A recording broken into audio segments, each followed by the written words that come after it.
Crimson Desert is just short of a week from launching and shaping up to be one of the most ambitious action RPGs we've ever seen. The game is packed with incredible amounts of activities, multiple systems to engage with, and a massive open world filled with diverse biomes and places to explore. And on top of that, it features an extremely impressive combat system that already has many players excited. With so much going on, it's easy to get swept up in the hype. So with that in mind, in this video, we're going to be breaking down some of the most important things you should understand about Crimson Desert before jumping in.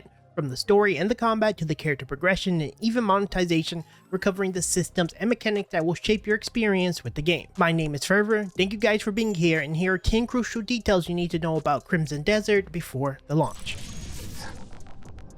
Alright, first things first, let's address the biggest questions that keep coming up with Crimson Desert, and what is it actually? Because contrary to what a lot of people believe, which is that it's simply an RPG, Crimson Desert leans closely to action RPGs, and let me explain the distinct difference when it comes to Crimson Desert specifically. Action RPGs are a subgenre of RPGs, and when it comes to Crimson Desert specifically, there are a few key things that they do differently. First off, the combat is physics driven and player controlled. What this simply means is combat is designed around distinct player execution. In Crimson Desert, attacks are chained together through combos, grapples, arrow launches, and environmental interactions, and this combat system resembles an action combat framework where timing and positioning are more important than simply putting together a really solid build like you would see in a traditional RPG. The player direct interaction can be the difference between winning a fight, and your individual skill will dictate how well your character succeeds. Another area is how the systems are built around the sandbox interaction. A traditional RPG will usually focus around more quest progression, dialogue trees, and character builds, whereas Crimson Desert includes a wide range of world interactions such as physics-based encounters, dynamic environmental interactions, and activities like taming animals, managing crops, or engaging with open world events. To put it plainly, Crimson Desert leans more heavily into sandbox gameplay systems inside of its own open world. Finally, the game blends multiple genre systems. While a traditional RPG will typically keep the experience centered around the character progression, story decisions, and structured encounters, Crimson Desert's progression is more structured around the actual combat systems and interactions with the world itself, including building structures and shaping the environment around you. Of course, some of these systems do apply to RPGs, I'm not saying they don't. This is a subgenre of RPGs after all, but Crimson Desert mixes those things together in a very different way. Long story short, when it comes down to it, expect gameplay to be driven primarily by real-time physics-based action systems. Alright, next let's talk about one of the most important questions when it comes to Crimson Desert, and that is the monetization post-launch. The marketing director behind Crimson Desert, Will Powers, have appeared on numerous podcasts, and the consistent sentiment has been the same. Crimson Desert will have no microtransaction shop, and most importantly, according to Will Powers, this is meant to be a premium experience that you buy and enjoy the world, not something built around microtransactions. So according to the marketing director for the launch of Crimson Desert, and this is very specific to the launch, so keep that in mind, there will be no microtransactions outside of the pre-order bonuses, obviously. With that in mind, post-launch they are gearing up for DLC content, which will very likely have a price tag behind it, and keep in mind the team has already talked about numerous post-launch DLCs, so expect this game to have quite a bit of support and content added over the next couple of years. Alright, next let's talk about specs and requirements. So, we're going to start with PC, of course. RAM, you're going to need 16 gigs of RAM, Windows 10, and 150 gigs on a SSD required, as the game is going to be much better on a SSD. At the minimum, what you're looking at is 30 FPS, can be upscaled to 1080p, and for a graphics card, looking at a 1060, and for your Radeon counterpart, RX 5500 XT. For the CPU, you're looking for a Intel i5 8500 or a Ryzen 5 2600X. When we're looking at the middle of the road or the recommended stats, you're going to get 1080p at 60 FPS or 4K at 30 FPS. What you're looking at is a GeForce RTX 2080 or Radeon RX 6700 XT. This is below average when it comes to the modern gaming standard, so most gamers should be able to run this at the very minimum at medium specs. When it comes to the CPU, you're going to need Intel i5 11600K or a Ryzen 5 5600. Moving on to the ultra performance, and this is tip top 4K 60 FPS, you're going to need a RTX 5070 Ti or a Radeon RX 9070 XT. For the CPU, you're going to need an i5 13600K, and for the AMD counterpart, you're going to need a Ryzen 7 7700X. Specs for PC looks pretty normal, so should be good across the board. Swapping over to console performance, things are a little bit different, but for the Xbox Series S, looks like it's going to be the lowest quality of all of the consoles or all of the systems. Overall, you're not going to see anything over 40 FPS when playing this game, ray tracing off, and at some points it will dip down to 720p. On quality mode, you can get that up to 1080p, but the Xbox Series S is definitely going to be an underperforming system for Crimson Desert. When we step to the Xbox Series X, you're going to get very similar values to the PlayStation 5, so these two are going to be literally the same value. Performance mode, you're going to get 1080p, 60 FPS with low ray tracing. Balanced mode, expect 4K upscaled, 40 FPS with low ray tracing, and when you play on quality mode, once again upscaled to 4K, 30 FPS in high ray tracing. Overall, PlayStation and Xbox Series S, the base PlayStation, should be about similar. Finally, for the best performing system by far is going to be the PlayStation 5 Pro. You're going to get general performance across the board, better in every capacity, better FPS, better ray tracing, and overall performance is just going to be the best on PS5 Pro. Hopefully by the launch they improve the performance on Xbox, but for the most part this is what you should expect during the launch.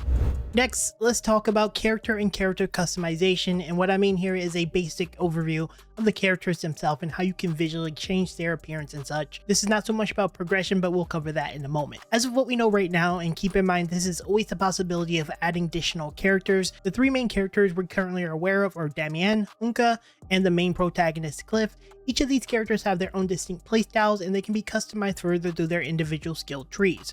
From a base standpoint, Unka appears to be the more methodical, heavy-hitting character who uses a variety of hard-hitting weapons like hand cannons.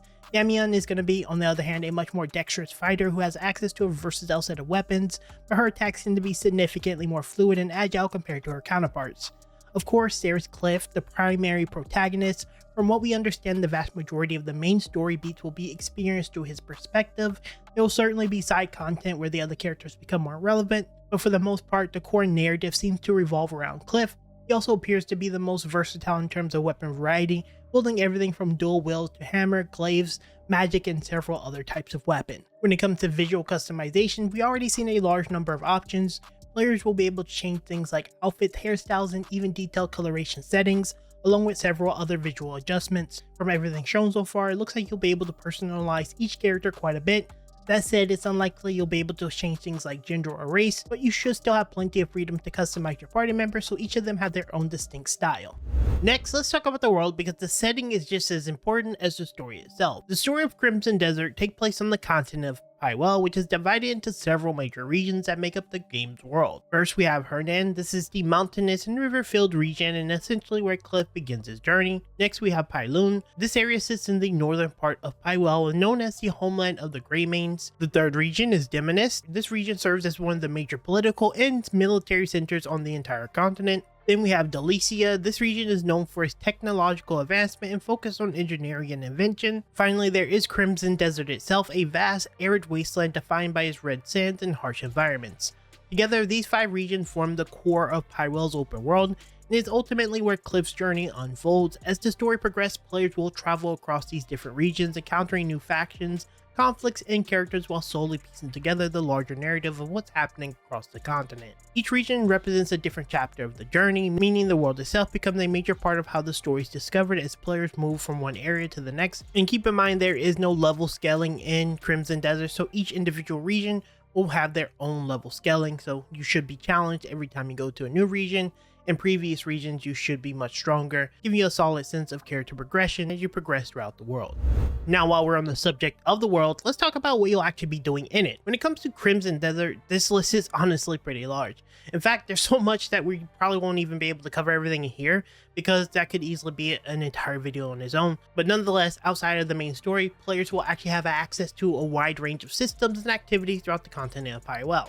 One of the major activities involve rebuilding the Greymanes. You'll find this out in the story, but this requires the players to establish and manage a camp that acts as a central hub for operations. From there, you can handle a variety of responsibilities such as raising livestock, creating farms, and recruiting allies from different parts of the world. Those recruits can then be sent out across the continent to assist in battle, help rebuild areas, or take part in efforts to liberate different regions. In addition to that, players can participate in bounty-related activities. You can choose to become a bounty hunter, track down targets across the world, and collect rewards. And on the other hand, you can also build your own bounty depending on the actions you take, which brings its own set of benefits and consequences as your notoriety grows. For players who prefer a more strategic or economic approach, there's also a banking system. Players can deposit gold and silver bars into a bank where they accumulate interest over time.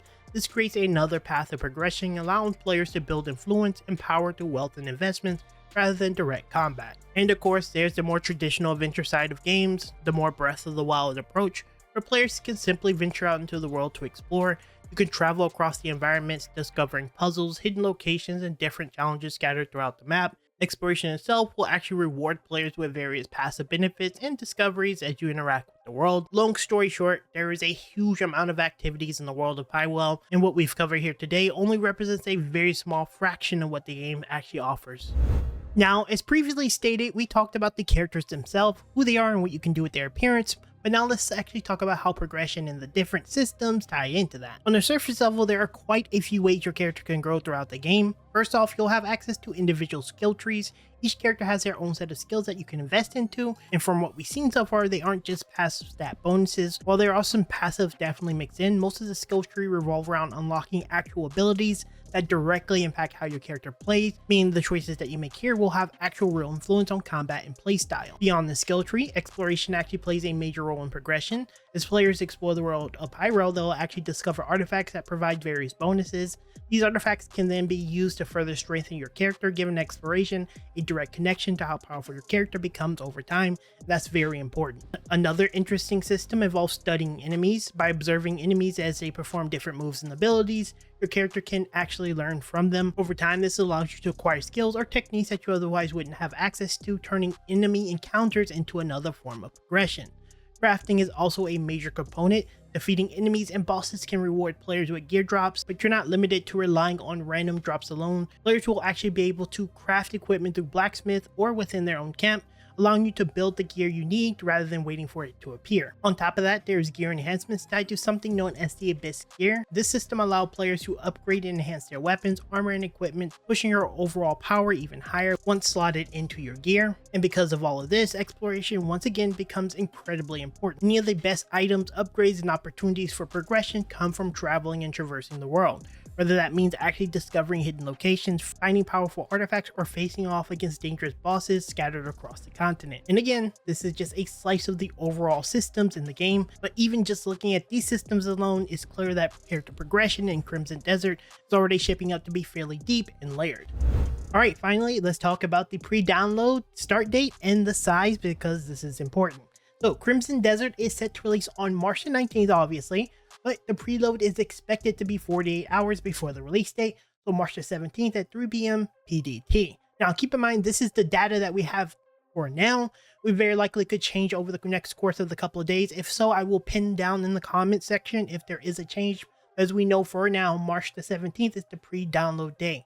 When it comes to the actual pre-download size, we already talked about this a little bit for the system requirements for PC. You're going to need 150 gigs SSD, ideally for the best possible gameplay. And this should rule the same for console, though I have heard reports that the Xbox Series S had like 131 gigs. I'm assuming it's going to be around that level, so just try to have about 150 gigs reserved for the pre-download. And there you have it, guys. That's 10 crucial details you need to know about Crimson Desert, from the characters to the character progression, the world you'll be playing in, and everything in between. This video should have gave you a pretty good idea of what to expect before Crimson Desert launches on the 19th. As always, guys, let me know down in the comments what are you guys most excited to try in Crimson Desert. Personally, for me, I'm super excited to see how magic ties into the combat system. But for you guys, let me know down in the comments. I'd really like to know. As always, we are still trying to reach our hefty goal of 100,000 subs by the end of the year, so make sure to show your support by subscribing. And keep in mind, I cover all things action RPGs, just like this Crimson Desert video. So if you want to stay up to date on all things action RPGs, make sure you're subscribed. As always, guys, my name is Fervor. Thank you guys so much for watching, and I'll see you in the next Crimson Desert video very soon.